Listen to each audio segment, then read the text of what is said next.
The defence in the Scott Guy murder trial has tried to cast doubt over crucial evidence used by the Crown.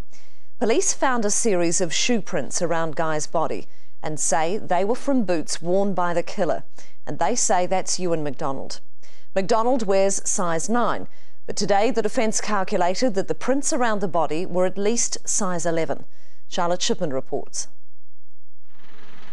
More than 50 wavy boot prints were found around Scott Guy's body and in a nearby paddock on Guy's land. But the science police relied on to find out what size boot made them doesn't measure up for Ewan McDonald's defence team. So if your calculation was accurate, there is no way in the world that it can be a pair of size 9 Proline boots.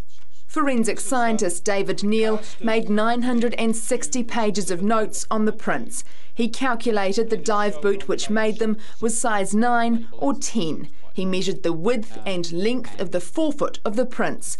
But defence lawyer Greg King had a different system. He counted the number of ridges on the boot's sole.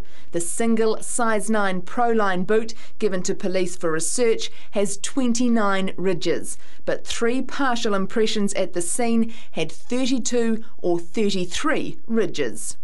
Could that Proline boot that's been produced as an exhibit size 9 have made an impression leaving 32 to 33 rows of waves in the forefoot area? No, it could not.